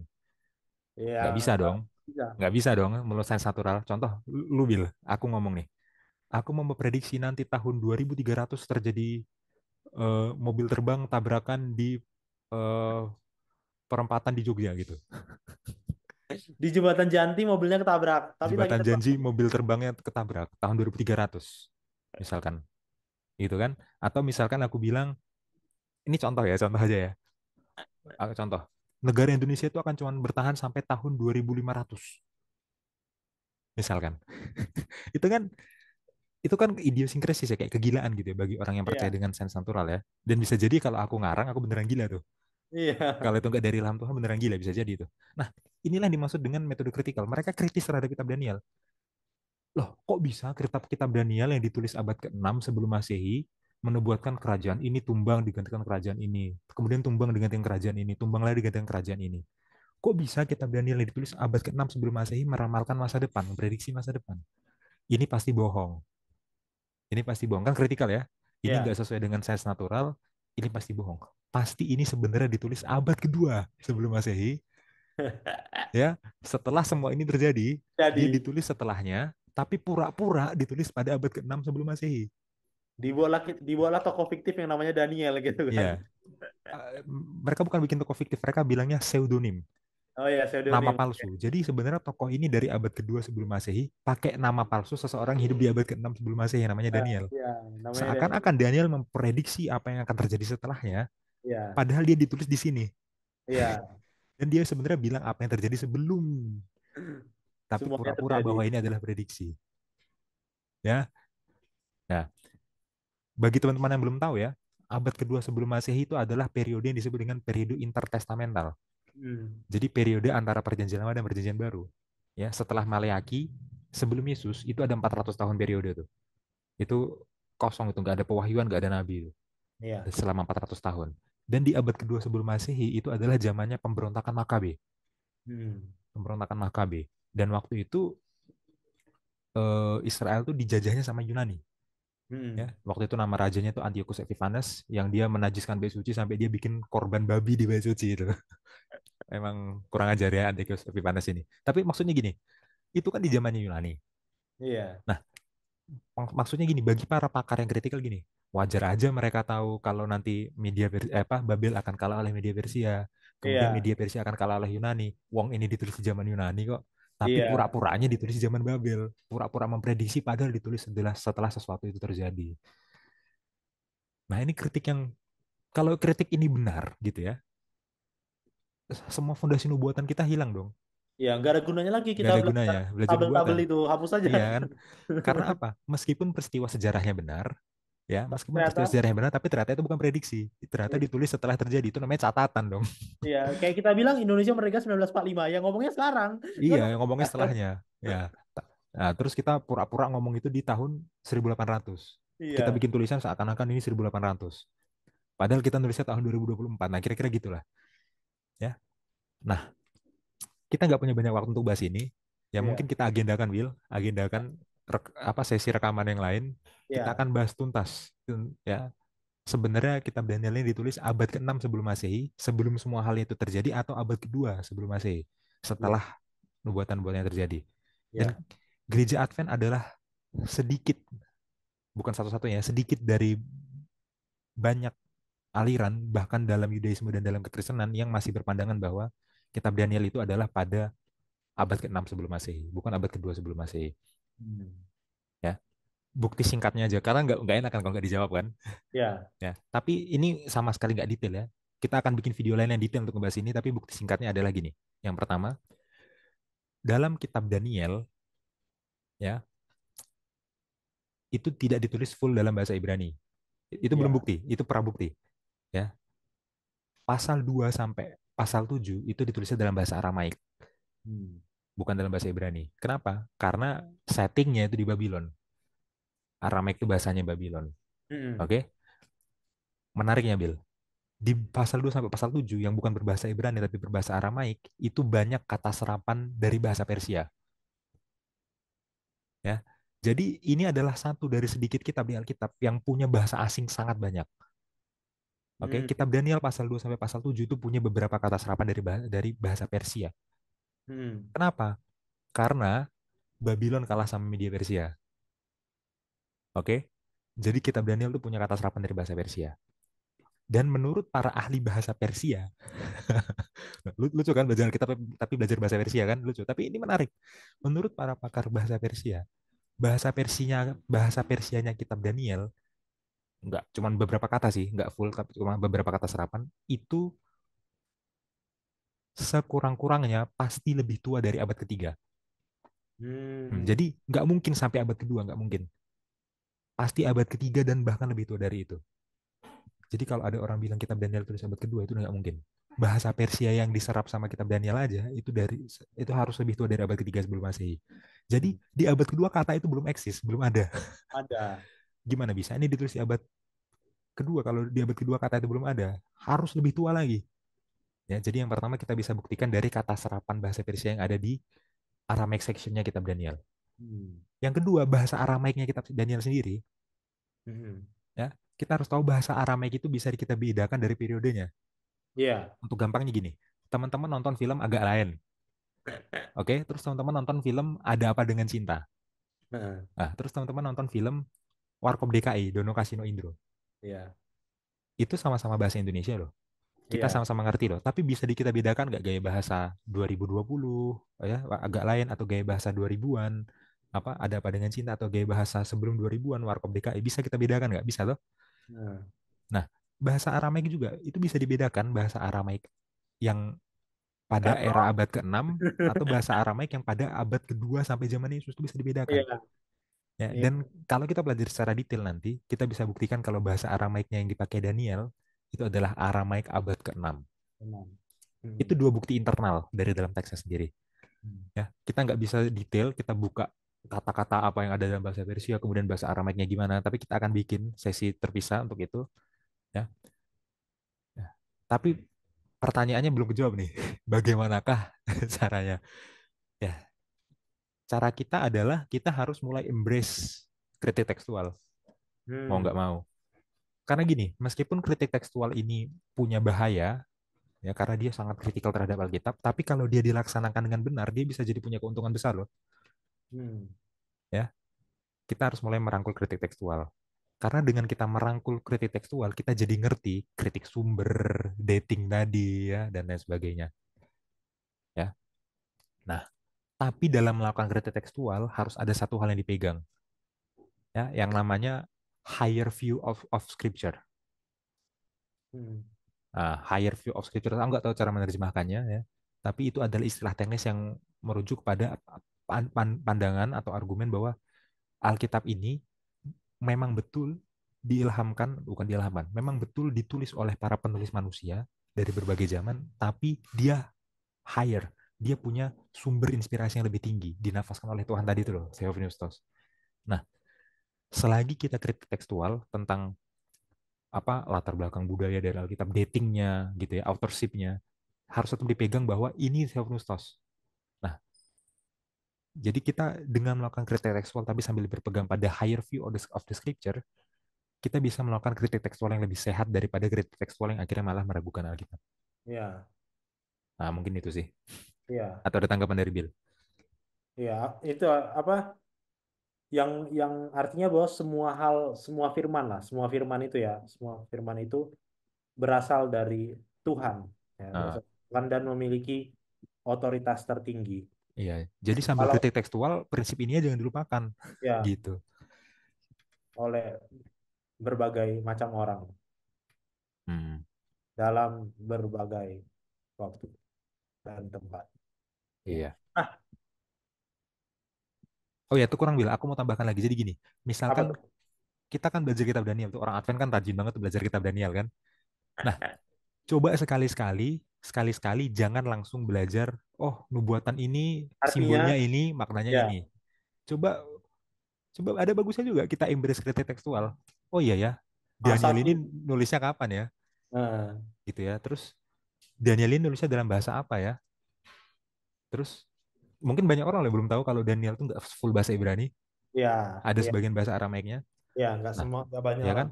Terus setelah kita tanya, oh bahasa Aramaik, kenapa? Kan, kok bisa? Ya, setelah kita kok bisa, oh ternyata karena di Babylon. Terus kita lihat, ini bahasa Aramaiknya bahasa Aramaik dari era mana? Dan gitu-gitu coba. Nah, itu nggak akan bertentangan dengan belajar nubuatannya itu sendiri kok. Iya, Itu justru bisa saling melengkapi nanti. dan dan percayalah teman-teman, percayalah, saya memegang ini secara yakin ya. Percayalah, pendiri gereja kita melakukan hal yang sama untuk itu. Hmm. Percayalah. Kalau teman-teman baca, Pendiri gereja kita belajar juga kritik tekstual kok. kalau teman-teman baca early writings, lalu nubuatan-nubuatan awal ya, yang dibuat oleh misionaris-misionaris awal kita ya, oleh suaminya si Ellen White, siapa namanya? James White. James White, ya Hmm. kan? Ellen White sendiri, ya. Dan beberapa kali revisi. Kenapa bisa revisi? Ya karena belajar. Hmm. Ya Hmm. kan? Belajar Iya, kan? Ya kalau nggak belajar, ya nggak akan direvisi. iya, Karena mereka belajar, oh terus mereka, iya kok gitu ya? Oh enggak. Nah, itulah serunya kritik tekstual ya. Itulah serunya kritik iya. tekstual. Mungkin harus dibedakan juga antara kritik tekstual dengan teologinya. Iya, benar. Teologi itu kita akan masuk ke dalamnya. ke dalam teksnya untuk melihat apa yang dikatakan teks ini ajarannya apa. Tapi Iya, kritik tekstual itu kita sebelumnya, iya, ya. Kadang-kadang kita lihat manuskripnya, iya, iya, ya. Bahkan kritik tekstual itu nanti kalau kritik tekstual yang detail ada typo nggak ini di manuskripnya, di salinannya.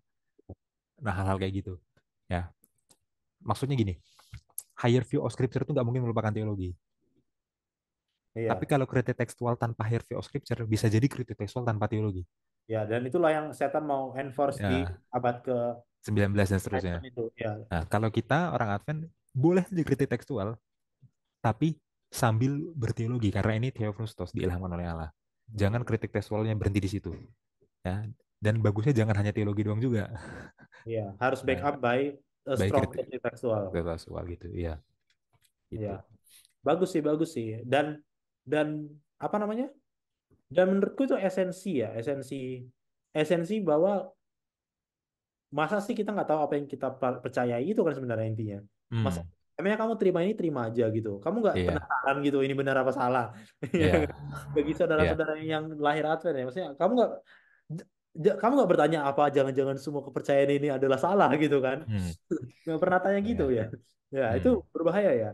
Harusnya kita bertanya begitu ya. Karena pertanyaan-pertanyaan esensi semacam itu akan ya kalau ini memang nafas Tuhan ya Tuhan akan buktikan, Tuhan akan hmm, tentukan bahwa ini memang nafas hmm, dia gitu kan. iya, Nah, iya, jadi harus ada emosi itu ya, emosi mencari gitu ya. Walaupun kita misalnya generasi ketiga, keempat, kelima, keenam Advent ya, tapi hmm, bisa saja keraguan itu datang atau mungkin orang yang ragu. Tapi kalau kita iya, tidak tahu, kita nggak bisa buktikan kan? iya, iya. Kita harus katanya itu ya Petrus ya, surat Petrus ya, siap sedialah dalam segala waktu Iya, untuk memberi pertanggungan jawab. ada imanmu. Nah, ya, itu kan ada kan ayatnya. Iya, Hmm. nah, itu ya. Oke, bagus bagus. Pertanyaan pertama, cukup lah ya. Ya, Pertanyaan kedua, apakah perlindungan terbesar kita terhadap salah menafsirkan firman Allah? Nah, langsung digabung ke pertanyaan keempat boleh, Will? oh gitu ya. Ya. Oke, oke. Dua dan empat gitu ya. Aku buat di Hmm. sini termasuk empat. Karena nggak bisa di numbering dua, Oh dua iya, dan gak bisa. empat. Aku baca yang keempat. Ya. Rasul Petrus menegaskan bahwa tidak ada nubuat yang dapat ditafsirkan secara pribadi. 2 Petrus 1 ayat 20. Hmm. Bagaimanakah kita dapat memastikan bahwa kita tidak memutarbalikkan makna kitab suci untuk mencapai tujuan kita sendiri? Waduh. Hmm. Mengapa hal ini lebih mudah dilakukan daripada yang kita sadari? Dan bagaimanakah kita harus melindungi diri kita sendiri itu kayak kurang ya. Hmm. Melindungi diri kita sendiri dari praktik ini. Bagaimanakah kita dapat melindungi diri kita dari hal ini? Ya, Hmm. oh nggak, Bill? 2 Petrus 1 ayat 20 ini adalah ayat yang dipakai oleh pendukung otoritas rangkap tiga. Kan ayatnya bilang gini kan, tidak ada nubuat yang dapat ditafsirkan secara pribadi. Terus Hmm. ditafsirkannya oleh apa? Oleh magisterium. gue udah gue udah tahu lu mau bilang itu tadi. Ya. Jadi satu pihak satu pihak bilang nubuat tidak boleh ditafsirkan secara pribadi, artinya apa? Harus oleh magisterium. Tapi satu pihak yang setelah abad 18 sampai 19 malah menafsirkan nubuat secara pribadi, saking pribadinya sampai semuanya diragukan karena nggak sesuai dengan ilmu alam. Paham nggak Mas Bil maksudku, Bil? Iya, Jadi iya. ayat ini membawa dua kesalahan yang beda ekstrim tapi sama-sama salah. Iya. Tidak boleh ditafsirkan secara pribadi, oh berarti harus sesuai magisterium, berarti otoritas harus setara sama magisterium, atau tidak boleh tafsirkan secara pribadi, malah dilanggar. Ya udah Iya. secara pribadi aja lah, dengan logika harus sesuai dengan sains alam, terus jadi kritikal dan malah meragukan dan lain sebagainya. Ini dua-duanya salah. Ini sama kayak Israel disuruh pilih, pilih Assyria dan Babel di utara atau Mesir di selatan. Ya, ada hint buatan sedikit ya. Disuruh pilih seperti itu. Ya, kalau Israel pilih Assyria atau Babel di utara atau Mesir di selatan, ya sama-sama rugi dong pilih utara atau selatan. Ya kan, harusnya bebas, nggak ke Babel, nggak ke Mesir gitu loh. Nah sama, Iya. kita jangan jatuh ke ekstrem yang satu dengan berpandangan, oh tidak boleh ditafsirkan dengan pikiran sendiri, berarti harus setara dengan magisterium. Salah, nggak boleh gitu. Atau lewat dengan pikiran sendiri aja. Gitu. Kemudian kita jadi skeptis, ya karena nggak sesuai dengan sains alam, kita ragukan semua dari kitab itu salah. Maksudnya itu gini, semua nubuatan itu harus ditafsirkan dengan tunduk pada yang memberi ilham. Hmm. Yang memberi ilham itu siapa? Roh Kudus kan yang mengilhamkan para penulis, Iya. ya. Maka saat menafsirkan Alkitab, jangan sampai seseorang tuh merasa sudah paham sampai dia nggak butuh Iya. berdoa lagi, nggak butuh Roh Kudus lagi, dan nggak bisa dikritik lagi karena mungkin udah pinter kan. Jadi kalau ada orang ngebantah, itu salah. Wah enggak, aku udah belajar Alkitab dari lahir nih gitu. Terus nggak bisa dikritik lagi. Jangan sampai kayak gitu, ya. Jadi maksudnya ayat ini sebenarnya apa? Sebelum belajar Alkitab, berdoalah, minta tuntun pada Roh Kudus, jangan merasa mampu dengan kemampuan sendiri, dan siap dikoreksi kalau belajar. Jadi jangan sampai ayat ini membawa kita pada ekstrem satu dengan iya tidak boleh dengan ditafsirkan secara pribadi. Berarti Alkitab harus setara dengan magisterium. Jangan kayak gitu. Atau jangan malah secara pribadi sampai kritikal dan yang lain-lain tadi. Sampai Nah, jadi apa? Kalau nggak sesuai dengan size natural nggak bisa. Jangan sampai gitu, ya. Tapi tunduk pada otoritas Roh Kudus, berdoa, jangan merasa mampu dengan kemampuan sendiri dan siap dikoreksi. hmm, Mengenai poin terakhir, siap dikoreksi, ada bagusnya belajar itu nggak sendirian. ya, Supaya ada kontrol. Contohnya ini, sekolah sahabat, ya, kita bisa rekaman sendiri sebenarnya, tapi kita berdua. Ya, bahkan ini diupload. Kalau diupload, kalau kita salah aja, orang langsung lihat, orang langsung bisa komen. ya, bagus lah. Ya, dan kita akan terima dengan senang hati itu kalau seandainya ada kesalahan itu teguran yang sayang sebenarnya kalau kita salah terus ditegur, ya. Seperti itu, ya. Nah, jadi jangan sampai ya ayat ini dibawa ke ekstrem kiri, dibawa ke ekstrem kanan. Ayat ini bukan untuk dibawa ke sana, Hmm. gitu ya. Jadi apa perlindungan terbesar kita terhadap salah menafsirkan firman Allah? Yang pertama, kesombongan. Kesombongan itu harus dilindungi dengan apa? Berdoa. Berdoa. Yang kedua, perlindungannya apa? Belajar bersama. Perlindungan terbesar adalah berdoa dan belajar bersama. Iya. Nanti sisanya kita bisa ngomongin metode tuh. Metode, Ya, ya, jadi itu tapi itu teknis lah. terlalu terlalu teknis. Kita nggak mau ngomongin itu sekarang. Ya, Ya, ya mungkin itu Bill. Ada tambahan dari Bill? ya, metode. Menurutku esensinya tepat ya, berdoa karena kita tidak mampu, kita tidak tahu, kita juga Hmm. bodoh gitu kan. Dan bukan kita yang menafaskan ini, kita tanya sama yang menafaskan ini. Hmm. Hmm. Ya, Ya, ya itu ya siapa lagi kalau bukan Tuhan melalui Roh Kudus ya. yang adalah Tuhan juga. Nah, tentang belajar bersama, tentang belajar bersama. Ya, ada banyak kasus ya. Nah, aku nggak mau sebut nama orangnya karena ya jangan. Dan Iya, ada jangan, beberapa, jangan. dan ada beberapa, dan lu nggak tahu juga, lu nggak tahu. Tapi mungkin Oke. kasus ini terjadi, kasus ini Hmm. terjadi di kita. Ya, lama gak ke gereja atau apa, tiba-tiba teologi baru. Nih. Hmm. Ya, masuk ke sana, tambah ini lagi. Ya, ya mungkin itu elemen elemen tidak ada Me- ke, Kadang-kadang metodenya juga sih salah mungkin secara metode. Tapi teknisnya.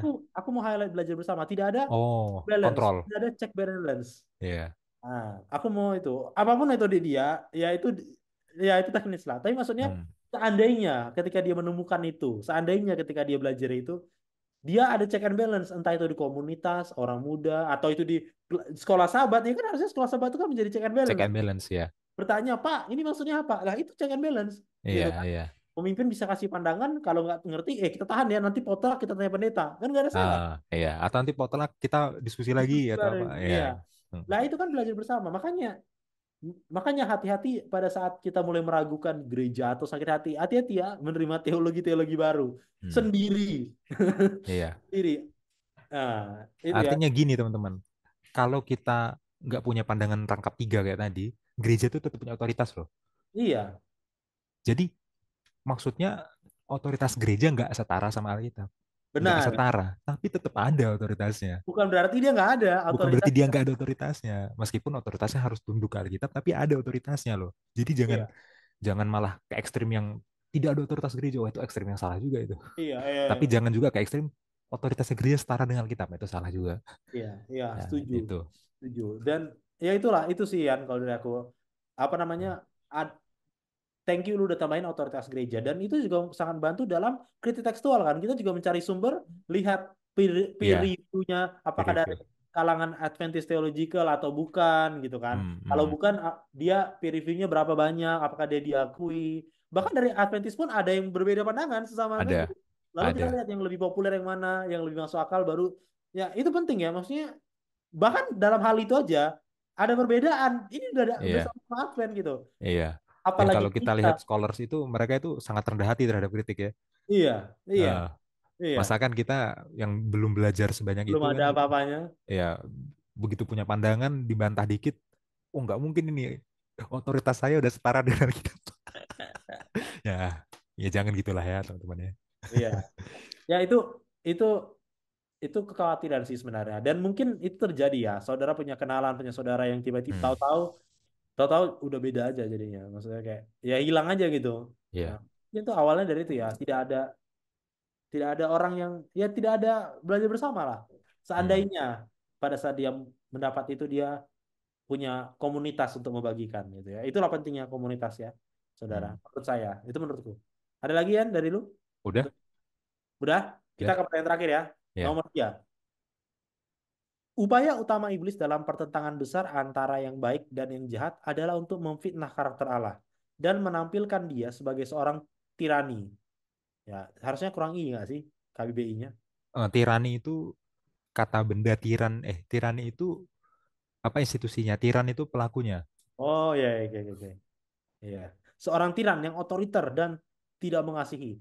Bagaimanakah si jahat berusaha melakukan hal ini dan apakah respons Allah terhadap kebohongannya? Nah, ini ditarik ke pertentangan besar ya. Hmm. Ya, Ada silakan komentar Bil. ya? Silakan kamu duluan, Bil. Gue dulu. Iya. Ya.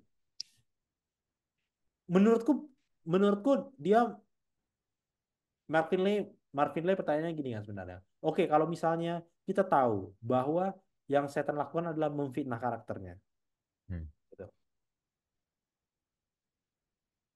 Apa namanya? Ada satu contoh yang sangat mudah sekali ya. Selain ada, ya sebenarnya ada banyak ya. Tapi aku suka pakai Ayub. Aku suka pakai Ayub.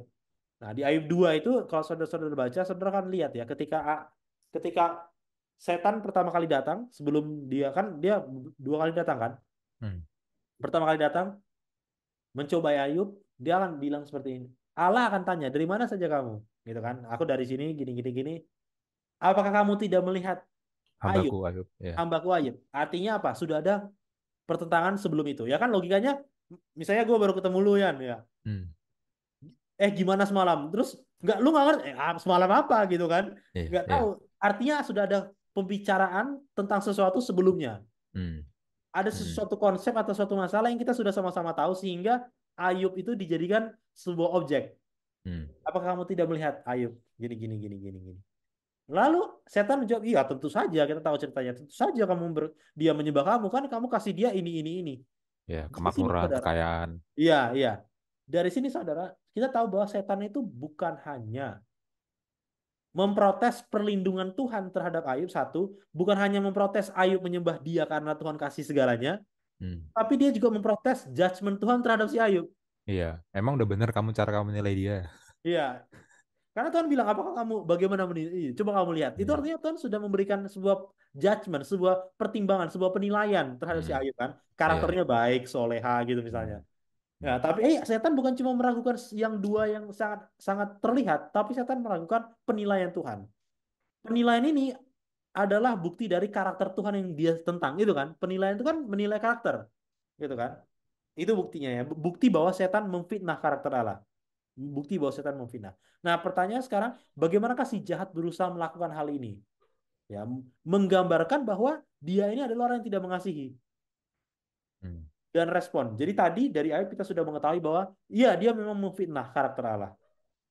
Sudah terbukti. Nah, sekarang dia memfitnah Allah ini adalah Allah yang otoriter, tidak mengasihi. Keadilan dan kasih tidak bisa berjalan bersamaan. Gitu ya. Baga- Bagaimanakah si jahat melakukan ini? Pertanyaan pertamanya. Lalu respon Allah. Pertanyaan pertama, bagaimana si jahat berusaha melakukan ini? Sangat sederhana. Jawabannya adalah dia akan membuat begitu banyak kejahatan. Hmm. Ya, saudara-saudara kalau misalnya terlalu banyak jahat, saudara akan meragukan kan di mana kebaikan. Sama Hmm. seperti yang dilakukan terhadap Ayub, membuat dia ragu terhadap semuanya. Hmm. Ya, Hmm. jadi menurutku strategi yang paling mutakhir yang dilakukan adalah membuat kita ragu terhadap perlindungan Tuhan. Hmm.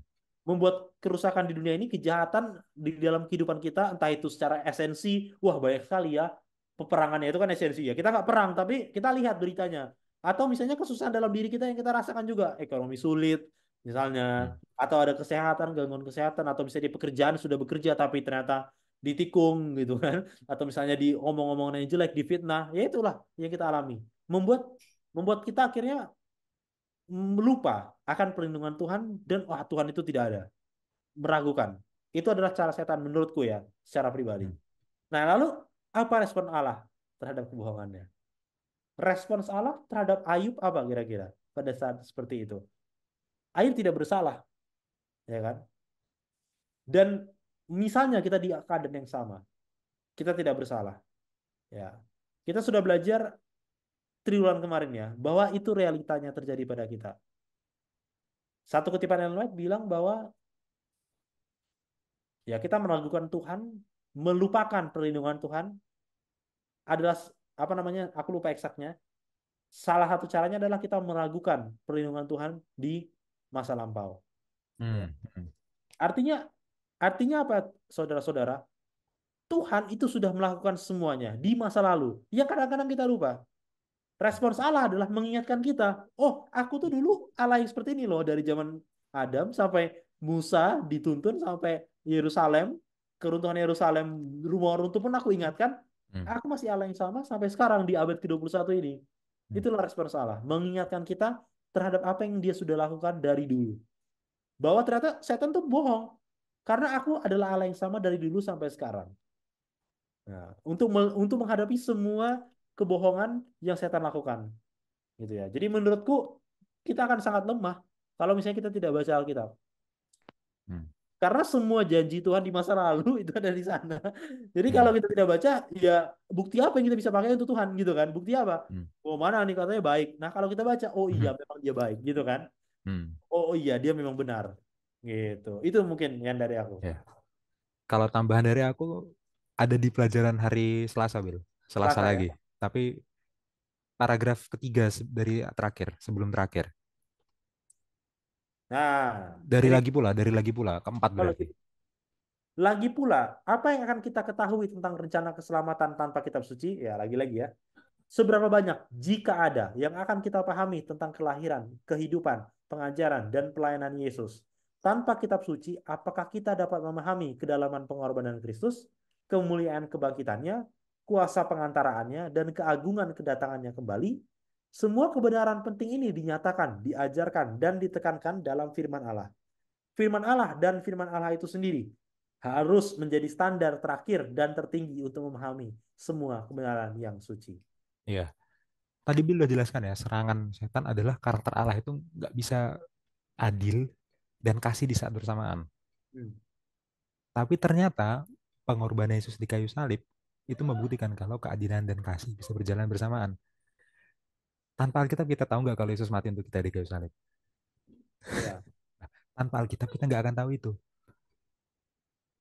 Ya, jadi semua tuduhan setan itu sebenarnya sudah dijawab oleh Yesus dengan dia mati di kayu salib itu mengorbankan dirinya. Hmm, hmm. Ya, tuduhan setan terhadap karakter Tuhan itu sudah dibantah. Pertanyaannya kita tahu nggak kalau sudah dibantah? Kalau kita nggak Sekarang, baca. ya sekarang mari kita baca Alkitab. Ya karena Tuhan sudah berbuat kok. Tuduhan setan akan karakter Tuhan itu sudah dibantah sebenarnya oleh Tuhan sendiri, sudah direspon. Yang penting sekarang kita harus tahu. Tuhan sudah menafaskan pengetahuan itu kepada para penulis dan kita bisa baca. Sekarang kita baca supaya kita tahu kalau tuduhan setan itu sudah dibalas. Tuhan sudah membuktikan kalau dia bisa adil Hmm. dan kasih di saat bersamaan. Dia adil karena dia tidak membatalkan hukuman dosa, tapi dia kasih karena dia mengambil tempat orang berdosa itu dengan dirinya sendiri yang mati. Dan Kita tahu itu memberikan dari kita jalan. Dan berikan memberikan kita kita jalan. jalan. Kita tahu itu dari Alkitab. Sekarang bacalah Alkitab, kita akan melihat pusatnya, Yesus sebagai pusatnya dalam kehidupannya, pelayanannya, kematiannya, kebangkitannya, dan selanjutnya pelayanannya di bait suci surgawi sampai kedatangannya yang kedua kali. Itu sih Ya. Bill dari aku. Ya, itu bagus sekali ya. Semua tuduhan setan terhadap karakter Tuhan itu dibantah pada saat Yesus mati ya. Itu bagus sekali ya. Dan Hmm. itu sudah kita jelaskan ya di sahabat lalu ya. Hmm. Sahabat lalu, sahabat pertama ya, sahabat pertama. Ya, Bagaimana respon surgawi terhadap kematian itu dan respon setan ya. Dan itu ya. benar. Kita ngebahasnya juga dari Alkitab loh itu. Dari Alkitab juga, Coba dari Alkitab bayangkan, juga bayangkan nggak ada Alkitab, wah, susah ya hidup ini. ya nggak mungkin kita bisa bisa apa istilahnya mengerti tentang pertentangan besar dan apalagi aplikasinya dalam kehidupan kan. Ya, Hmm. Alkitab dan Alkitab saja ya. Itu Hmm. teman-teman. Bagus sekali ya, bagus sekali. Ada lagi kan sebelum kita Udah, tutup? udah. Belum poin-poin? Oke, langsung poin-poin aja, Will. Oke, ya. Saran, poin, diskusi bagi guru SS, gurus. Gurus. Jamak dong, gurus. Ya, kayak Nggak kayak bahasa Inggris. pakai bahasa Inggris saja. Tar. Satu, ya, dimulai dari sejarah dulu ya, singkat aja ya mungkin ya. Hmm. Sejarah Konstantin secara singkat, Pertobatan. ya, Pertobatan. topik pertobatan aku kasih itulah Ya, secara singkat. Nah, ya. lalu implikasinya itu penting ya Terhadap Kristenan. terhadap kekristenan. Ya, yang kedua adalah sumber masalah, kompromi era kekristenan awal sampai nanti ya mungkin sahabat ini di awal dulu aja ya yang tadi kita Hmm. terangkan sumber awalnya itu adalah karena mengesampingkan otoritas Alkitab. Alkitab gitu ya.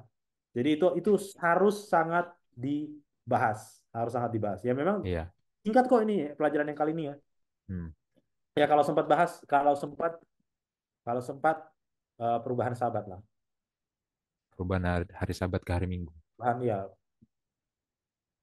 hari Sabat ke hari kalau sempat. Lalu pertanyaan hari Jumat gitu ya.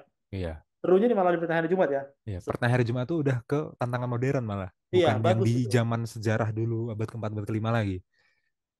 Gitu. Ya, mantap ya, mantap ya. Iya, mungkin ini salah satu video yang lebih pendek ya daripada video yang lainnya. Ini video terpendek kita ini. Kayaknya ya sejauh ini. Sejak awal. Nggak tahu nanti kalau ke depannya ada yang lebih pendek kita nggak tahu. Sejauh ini yang terpendek. Tapi kita ngomong sejak awal baru 4 video. Enggak ah, ini Lima, ke lima, lima. ke Enam. enam. Iya, ke Enam. enam. Ya, maksudnya kayak Kayak tadi udah udah banyak aja. 20 sejak Kayak awal. udah banyak aja ya. Ya, tapi nggak apa. Ya, seru ya, seru ya. Dan yang ini praktis banget ya. Menurutku Hmm. pelajaran kali ini ya. Tapi ingat apa namanya elemen sejarahnya itu akan sangat bagus ya. Karena Iya. sejarah itu membuktikan pertentangan besar, saudara. Hmm. Membuktikan cara setan. Iya. Kalau kita nggak bisa menerangkan itu, ya apa buktinya gitu kan? Hmm. Apa buktinya setan Hmm. berusaha? Ya ini sejarah membuktikan setan berusaha. Iya. Oh ya, Ya, satu lagi ya. Kita berutang ke para viewers satu video ya tentang dating ya, penanggalan kitab Daniel. Kapan kitab Daniel ditulis? Kita akan bikin videonya. Ya kita nggak akan tahu bikin, kapan, tapi kita akan bikin. kita akan bikin. Tunggu Kita aja, akan cari waktu ya. tunggu aja. Ya, kalau gue belum ke Jogja, ya kita by Zoom aja ya. By Zoom aja. Tapi kayak bisa sih. Gue bentar lagi ke sana soalnya. Iya. Sip, sip, sip, sip. Ada lagi kan sebelum kita tutup? Udah? Oke, sudah. Ya, teman-teman, sampai di sini pelajaran kita. Sebelum kita tutup pelajaran kita, seperti biasa, kita akan berdoa. Saya akan pimpin kita dalam doa. Bapak di surga, terima kasih Tuhan atas berkat-Mu, hikmat-Mu kepada kami. Pada saat ini kami telah menyelesaikan firman belajar sekolah sahabat. Kau berkati kami yang sudah belajar, berkati guru-guru juga yang akan mengajar nanti, supaya bisa menyampaikannya dengan baik. Biarlah ini bisa bermanfaat bagi kami semua, bisa kami bagikan kepada orang lain. Terima kasih Bapak di sorga, dalam nama Tuhan Yesus kami berdoa. Amin. Amin. Salam teman-teman. Shalom. Ya, jangan lupa like, share, dan subscribe.